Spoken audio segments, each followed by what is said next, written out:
2026 April മാസത്തിലാണ് കേരളത്തിൽ നിയമസഭാ പൊതുതെരഞ്ഞെടുപ്പ് നടക്കാൻ പോകുന്നത്.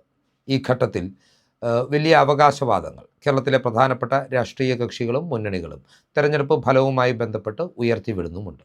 ചരിത്രം തിരുത്തിക്കുറിച്ചുകൊണ്ട് തങ്ങൾ മൂന്നാം വട്ടവും തുടർച്ചയായി കേരളത്തിൽ അധികാരത്തിലെത്തും എന്ന പ്രഖ്യാപനമാണ് CPMൻ്റെ ഭാഗത്തു നിന്നും ഇടതുമുന്നണിയുടെ ഭാഗത്തു നിന്നും ഉയർന്നു കേൾക്കുന്നത്. മറുഭാഗത്ത് പ്രധാന പ്രതിപക്ഷമായ UDF വലിയ ആത്മവിശ്വാസമാണ് തെരഞ്ഞെടുപ്പ് ഫലത്തെക്കുറിച്ച് വെച്ചു പുലർത്തുന്നത്. 100-ലധികം സീറ്റുകൾ നേടിയായിരിക്കും ഒരു പതിറ്റാണ്ടിൻ്റെ ഇടവേളയ്ക്ക് ശേഷം കേരളത്തിൻ്റെ ഭരണത്തിലേക്ക് തങ്ങൾ എത്താൻ പോകുന്നത് എന്ന ആത്മവിശ്വാസം ടീം UDFൻ്റെ നേതാക്കളിൽ നിന്ന് ഉയർന്നു കേൾക്കുന്നുണ്ട്. NDAയെ സംബന്ധിച്ച് പറയുമ്പോൾ, BJPയെ സംബന്ധിച്ച് പറയുമ്പോൾ കേരള ചരിത്രത്തിലെ തങ്ങളുടെ ഏറ്റവും മികച്ച നിയമസഭാ തെരഞ്ഞെടുപ്പ് ഫലമാണ് 2026 വരാൻ പോകുന്നത് എന്ന അവകാശവാദം അവരും ഉന്നയിക്കുന്നുണ്ട്.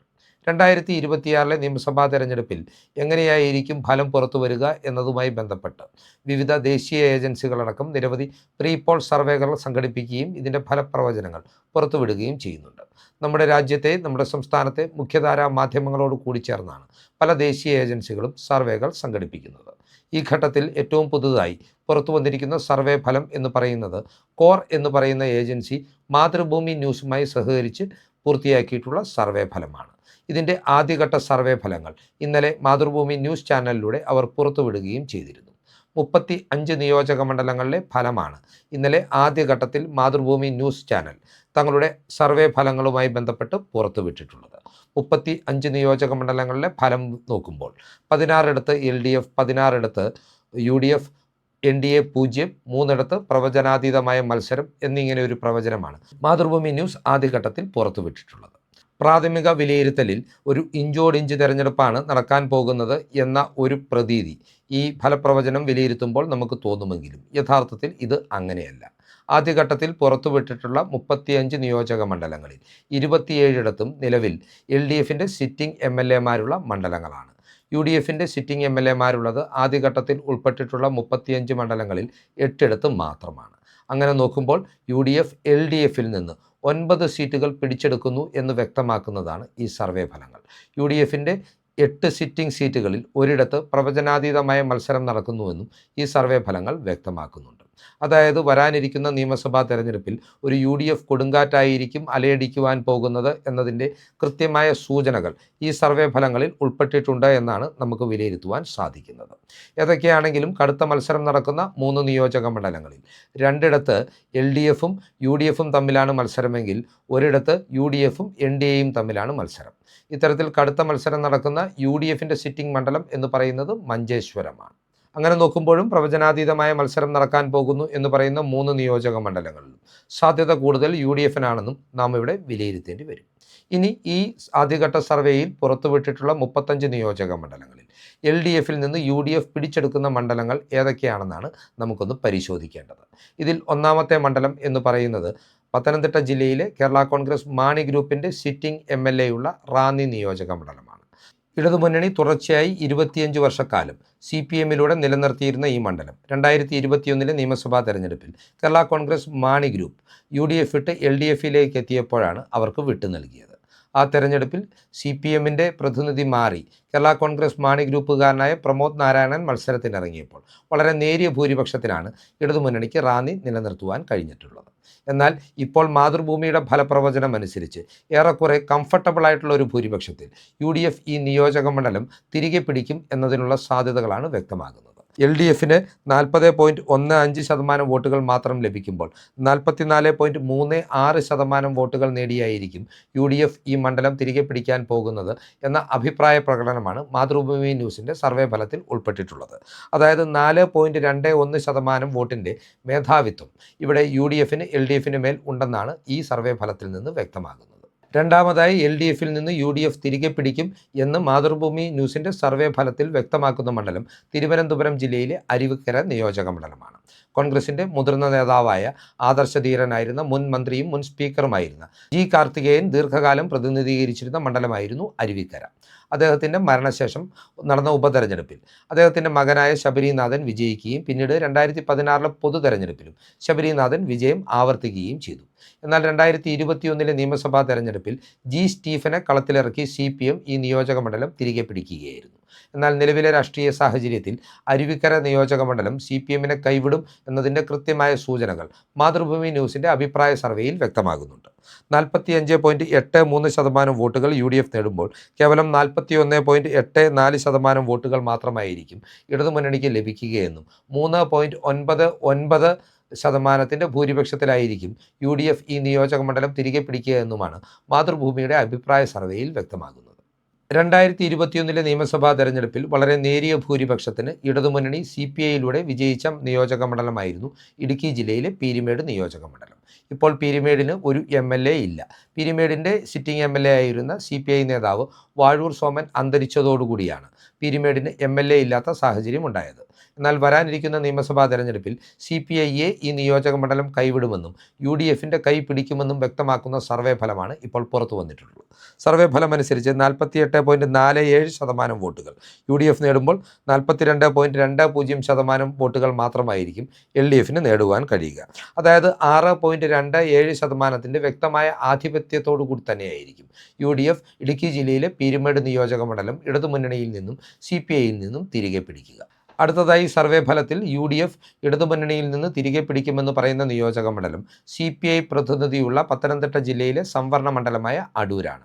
നമുക്കറിയാം 2011 വരെ അടൂർ നിയോജക മണ്ഡലത്തിൻ്റെ ജനപ്രതിനിധിയായിരുന്നത് തിരുവഞ്ചൂർ രാധാകൃഷ്ണനായിരുന്നു. എന്നാൽ അടൂർ ഒരു സംവരണ മണ്ഡലമായതിനു ശേഷം UDFനിവിടെ കഴിഞ്ഞ 3 തെരഞ്ഞെടുപ്പുകളിലും പരാജയം രുചിക്കുവാനായിരുന്നു വിധി. കഴിഞ്ഞ തെരഞ്ഞെടുപ്പിൽ UDFൻ്റെ യുവജന നേതാവായിട്ടുള്ള യൂത്ത് കോൺഗ്രസ് നേതാവ് MG കണ്ണൻ നേരിയ വോട്ടുകൾക്കാണ് ഇപ്പോൾ ഡെപ്യൂട്ടി സ്പീക്കറായിട്ടുള്ള CPI നേതാവ് ചിറ്റയം ഗോപകുമാറിനോട് പരാജയപ്പെട്ടത്. എന്നാൽ MG കണ്ണൻ്റെ അകാല വിയോഗത്തോടുകൂടി കോൺഗ്രസിന് കൃത്യമായി ഇവിടെ ഒരു സ്ഥാനാർത്ഥിയെ കണ്ടെത്തുവാൻ സാധിക്കുന്നില്ല എന്ന വെല്ലുവിളിയും അവർക്ക് മുന്നിൽ നിലനിൽക്കുന്നുണ്ട്. ഇക്കാര്യങ്ങളൊക്കെ അങ്ങനെ ആയിരിക്കുമ്പോഴും നിലവിലെ രാഷ്ട്രീയ സാഹചര്യത്തിൽ പത്തനംതിട്ട ജില്ലയിലെ സംവരണ മണ്ഡലമായ അടൂർ ഇടതുമുന്നണിയിൽ CPI പ്രതിനിധീകരിക്കുന്ന മണ്ഡലം കോൺഗ്രസ് തിരികെ പിടിക്കുമെന്ന് തന്നെയാണ് മാതൃഭൂമി ന്യൂസ് അഭിപ്രായ സർവേയിൽ വ്യക്തമാകുന്നത്. UDFന് 46.14% വോട്ടുകൾ ലഭിക്കുമ്പോൾ LDFന് കേവലം 39.51% വോട്ടുകൾ മാത്രമായിരിക്കും ലഭിക്കുക എന്നാണ് സർവേ ഫലം വ്യക്തമാക്കുന്നത്. അടുത്തതായി LDFൽ നിന്ന് UDF തിരികെ പിടിക്കും എന്ന് വിലയിരുത്തപ്പെടുന്ന മണ്ഡലവും ഇടതുമുന്നണിക്ക് വേണ്ടി CPI വിജയിച്ചു കയറിയ മണ്ഡലമാണ്. തൃശ്ശൂർ ജില്ലയിലെ തൃശ്ശൂർ നിയോജക മണ്ഡലമാണ് ഇത്തവണ CPIയിൽ നിന്ന് കോൺഗ്രസ് തിരികെ പിടിക്കുമെന്ന് ഈ സർവേ ഫലം വ്യക്തമാക്കുന്നത്. CPIയുടെ നേതാവായ P. ബാലചന്ദ്രൻ പ്രതിനിധീകരിക്കുന്ന ഈ മണ്ഡലത്തിൽ വളരെ കൃത്യമായ മേധാവിത്വത്തോടു കൂടി തന്നെയായിരിക്കും കോൺഗ്രസിൻ്റെ വിജയമെന്നും ഈ സർവേ ഫലങ്ങൾ വ്യക്തമാക്കുന്നുണ്ട്. UDF 38.91% വോട്ടുകൾ നേടുമ്പോൾ 31.54% വോട്ടുകൾ നേടി ഇടതുമുന്നണി 2ാം സ്ഥാനത്തെത്തുമെന്നും തൊട്ടു പിന്നിലായി BJP ഉണ്ടാവുമെന്നുമാണ് ഈ സർവേ ഫലങ്ങൾ വ്യക്തമാക്കുന്നത്. അടുത്തതായി UDF LDFൽ നിന്ന് തിരികെ പിടിക്കുമെന്ന് പറയുന്ന മണ്ഡലം തിരുവനന്തപുരം സെൻട്രലാണ്. നിലവിൽ ജനാധിപത്യ കേരള കോൺഗ്രസിൻ്റെ പ്രതിനിധിയായ മുൻ മന്ത്രി ആന്റണി രാജുവാണ് ഇവിടുത്തെ MLA. എന്നാൽ അദ്ദേഹം ഒരു അഴിമതി കേസിൽ ശിക്ഷിക്കപ്പെടുന്ന സാഹചര്യത്തിൽ നിയമസഭാ പദവി നഷ്ടമാകുകയും ഇപ്പോൾ അയോഗ്യത ഭീഷണി നേരിടുകയുമാണ്. ഇതൊക്കെയാണെങ്കിലും നിലവിലെ രാഷ്ട്രീയ സാഹചര്യത്തിൽ ഈ നിയോജക മണ്ഡലം UDFനൊപ്പം നിലയുറപ്പിക്കുമെന്നാണ് കണക്കുകൾ വ്യക്തമാക്കുന്നത്. 2021 നിയമസഭാ തെരഞ്ഞെടുപ്പിലാണ് സിറ്റിംഗ് MLA ആയിരുന്ന കോൺഗ്രസ് നേതാവ് VS ശിവകുമാറിനെ പരാജയപ്പെടുത്തിക്കൊണ്ട് ആന്റണി രാജു ഈ നിയോജക മണ്ഡലത്തിൽ വിജയിച്ചു കയറിയത്.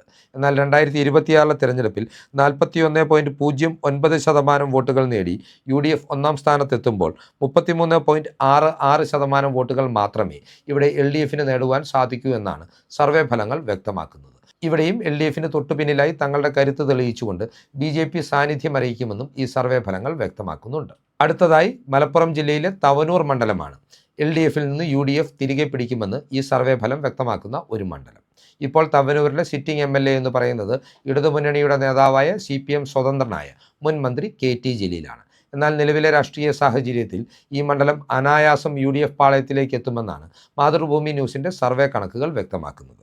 സർവേ ഫലമനുസരിച്ച് 48.86% വോട്ടുകൾ UDF നേടുമ്പോൾ 43.22% വോട്ടുകളിലേക്ക് LDFൻ്റെ വോട്ട് ശതമാനം കുറയുകയും 5.64% ലീഡോടുകൂടി ഈ നിയോജക മണ്ഡലം UDF തിരികെ പിടിക്കുമെന്നുമാണ് കണക്കുകൾ വ്യക്തമാക്കുന്നത്. കൊല്ലം ജില്ലയിലെ കുന്നത്തൂർ മണ്ഡലം എന്ന് പറയുന്നത് ഒരു സംവരണ മണ്ഡലമാണ്. RSP ലെനിനിസ്റ്റ് എന്ന ഇടത് ഘടകകക്ഷിയുടെ പ്രതിനിധിയായിട്ടുള്ള കോവൂർ കുഞ്ഞുമോനാണ് ഇവിടുത്തെ MLA. കഴിഞ്ഞ 25 വർഷക്കാലമായി ഈ നിയോജക മണ്ഡലത്തെ MLA എന്ന നിലയിൽ പ്രതിനിധീകരിക്കുന്ന കോവൂർ കുഞ്ഞുമോന് ഈ നിയമസഭാ തെരഞ്ഞെടുപ്പിൽ അടിതെറ്റും എന്ന കൃത്യമായ കണക്കുകളാണ് ഈ മാതൃഭൂമി ന്യൂസിൻ്റെ സർവേ ഫലങ്ങളിലൂടെ പുറത്തു വന്നിരിക്കുന്നത്.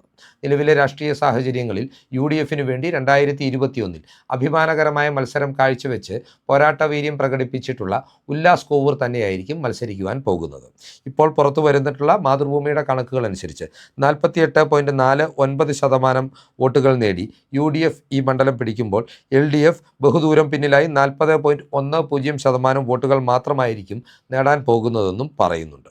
അതായത് 8.39% കൃത്യമായ മേധാവിത്വത്തോടുകൂടി വൻ ഭൂരിപക്ഷത്തോടു കൂടിയായിരിക്കും UDF ഈ നിയോജക മണ്ഡലം തിരികെ പിടിക്കാൻ പോകുന്നതെന്നാണ് മാതൃഭൂമി ന്യൂസ് സർവേയുടെ പ്രധാനപ്പെട്ട കണ്ടെത്തൽ. എറണാകുളം ജില്ലയിൽ ശക്തമായ ത്രികോണ പോരാട്ടം നടക്കും എന്ന് വിലയിരുത്തപ്പെടുന്ന സംവരണ മണ്ഡലമായ കുന്നത്തുനാടാണ് അടുത്തതായി LDFൽ നിന്ന് UDF തിരികെ പിടിക്കുമെന്ന് വിലയിരുത്തപ്പെടുന്ന മണ്ഡലം. 2020യുടെ സാന്നിധ്യവും 2020യുടെ NDA പ്രവേശവുമാണ് ഈ നിയോജക മണ്ഡലത്തെ ശക്തമായ ത്രികോണ മത്സരം നടക്കുവാൻ പോകുന്ന നിയോജക മണ്ഡലം എന്ന നിലയിൽ ശ്രദ്ധേയമാക്കുന്നത്. എന്നാൽ 2020യുടെ NDA പ്രവേശനത്തോടുകൂടി അവർക്ക് അനുകൂലമായി പോൾ ചെയ്യപ്പെട്ടിരുന്ന ന്യൂനപക്ഷ വോട്ടുകൾ UDFലേക്ക് എത്തുന്നതിൻ്റെ ആനുകൂല്യത്തിൽ കൂടിയായിരിക്കും കുന്നത്തുനാട് നിയോജക മണ്ഡലത്തിൽ UDF CPMൻ്റെ പ്രതിനിധിയായ സിറ്റിംഗ് MLA PV ശ്രീരഞ്ജനെ പരാജയപ്പെടുത്തി മണ്ഡലം തിരികെ പിടിക്കുവാൻ പോകുന്നതെന്നാണ് ഈ അഭിപ്രായ സർവേയുടെ കണക്കുകൾ വ്യക്തമാക്കുന്നത്. 42% വോട്ടുകൾ UDF നേടുമ്പോൾ 34.50% വോട്ടുകൾ മാത്രമേ LDFന് നേടുവാൻ കഴിയുകയുള്ളൂ. അതുപോലെ തന്നെ NDAയിലേക്ക് എത്തിയ 2020 മുന്നണിയുടെ സ്ഥാനാർത്ഥിക്ക് 25%-ൽ താഴെ വോട്ടുകൾ മാത്രമേ ലഭിക്കുകയുള്ളൂ എന്നുമാണ് ഈ കണക്കുകൾ വ്യക്തമാക്കുന്നത്. അതായത് ആധികാരികമായ ഒരു ഭൂരിപക്ഷത്തോടു കൂടിയായിരിക്കും കുന്നത്തുനാട് സീറ്റ് UDF തിരികെ പിടിക്കുവാൻ പോകുന്നതെന്ന് നമുക്കിവിടെ വ്യക്തമായി വിലയിരുത്തുവാൻ സാധിക്കും. അങ്ങനെ ആദ്യഘട്ടത്തിൽ പരിഗണിച്ച 35 സീറ്റുകളുടെ സർവേ ഫലങ്ങൾ വിലയിരുത്തുമ്പോൾ UDFനെ സംബന്ധിച്ച് തങ്ങളുടെ 8 സീറ്റുകളിൽ 7 സീറ്റുകൾ വളരെ കംഫർട്ടബിളായി നിലനിർത്തുവാൻ അവർക്ക് സാധിക്കുന്നുണ്ട്. അവരുടെ ഒരു സിറ്റിംഗ് സീറ്റിൽ നേരിയ മാർജിനോടുകൂടി മഞ്ചേശ്വരത്ത് ഇപ്പോഴും അവർ തന്നെയാണ് മുന്നിട്ട് നിൽക്കുന്നത്. ഇതിനെല്ലാം ഉപരിയായി ഇടതുമുന്നണിയുടെ 9 സിറ്റിംഗ് സീറ്റുകൾ അവർക്ക് തിരികെ പിടിക്കുവാനും സാധിക്കുമെന്ന് ഈ സർവേ ഫലങ്ങൾ വ്യക്തമാക്കുന്നുണ്ട്. ഇടതുമുന്നണിയെ സംബന്ധിച്ചിടത്തോളം ഏറ്റവും വലിയ തിരിച്ചടി ഉണ്ടാകാൻ പോകുന്നത് CPI എന്ന പാർട്ടിക്കായിരിക്കുമെന്നും ഈ കണക്കുകൾ സൂചിപ്പിക്കുന്നു. 9 മണ്ഡലങ്ങൾ LDFൽ നിന്നും UDF തിരികെ പിടിക്കുമ്പോൾ അതിൽ 4 എണ്ണവും CPIയുടെ സിറ്റിംഗ് സീറ്റുകളാണെന്നാണ് മാതൃഭൂമി സർവേയുടെ കണ്ടെത്തൽ. ഏതൊക്കെയാണെങ്കിലും ആദ്യഘട്ടത്തിൽ UDFന് സമഗ്ര ആധിപത്യം പ്രഖ്യാപിക്കുന്നതാണ് ഈ കണക്കുകൾ എന്ന വിവരം പ്രേക്ഷകരുമായി പങ്കുവച്ചുകൊണ്ട് ഈ വീഡിയോ ഇവിടെ അവസാനിപ്പിക്കുകയാണ്. കൂടുതൽ രാഷ്ട്രീയ വാർത്തകൾക്കും വിശകലനങ്ങൾക്കുമായി ഞങ്ങളുടെ ചാനൽ സബ്സ്ക്രൈബ് ചെയ്യുക. നന്ദി.